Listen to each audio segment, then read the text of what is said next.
துலாம் ராசி அன்பர்களுக்கு தொட்டதெல்லாம் தொடங்கும் காலகட்டம் வந்துவிட்டன. குரு பலனோடு சுப பலனாக இருக்கின்ற காலகட்டம். உங்கள் ராசியிலே சந்திர பகவான் பயணிக்கும் காலகட்டத்தில் ஒரு சில நட்சத்திரங்கள், குறிப்பாக சுவாதி நட்சத்திரக்காரர்கள் மன சஞ்சலங்களும் இருக்கலாம். மற்றவர்கள் அற்புதமான நாள். உங்கள் ராசிக்கு 4ஆம் இடத்தில் சூரியன் மற்றும் செவ்வாய் கிரகங்கள் வலுவாக இருக்கின்ற காலகட்டத்தால் இடம், வீடு, வண்டி, வாகனம், சொத்து சம்பந்தப்பட்டது அனுகூலமாக இருக்கின்றன. மாடி வீடுகள், அரசு கோட்ரஸ் சம்பந்தப்பட்ட அருகில் வீடுகள் அமைய வாய்ப்புகள் உண்டு. இப்பொழுது உடல்நிலை சம்பந்தப்பட்ட உடல் எடையை குறைக்க வேண்டிய காலகட்டமாக இருக்கின்றன. குழந்தை சம்பந்தப்பட்ட சிந்தனை உள்ளவர்கள் குழந்தை பாக்கியம் பெற அற்புதமான காலகட்டம். சுக்கிர பகவான் மற்றும் புதன் பகவான் ராகுவோடு இணையும் காலகட்டத்தில் குழந்தை சம்பந்தப்பட்டது அற்புதமாக இருக்கின்றன.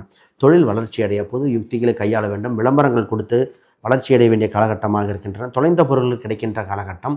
இப்பொழுது அரசியல், அரசாங்க ஆதாயம் உண்டு. சினிமா, கலைத்துறையினருக்கு மிகுந்த யோகத்தை கொடுக்கின்றன. புதிய உறவுகள் ஒன்று வருகிற காலகட்டமாக இருக்கின்றன. இப்பொழுது உங்களுக்கு ராசி எண்களாக இப்பொழுது அதிர்ஷ்ட எண்ணாக 8 மற்றும் நீலம் மற்றும் ஸ்கை ப்ளூ மிகுந்த யோகத்தை கொடுக்கின்றன. இப்பொழுது உங்களுக்கு கடவுள் வழிபாடாக குழந்தை வடிவ கடவுள்கள் அனைத்தும் சப்த கன்னிகளாக இருக்கலாம். குழந்தை வடிவத்தில் இருக்கிற முருகர், கிருஷ்ணர் வழிபாடுகள் மிகுந்த யோகத்தை கொடுக்கின்ற அற்புதமான திருநாள்.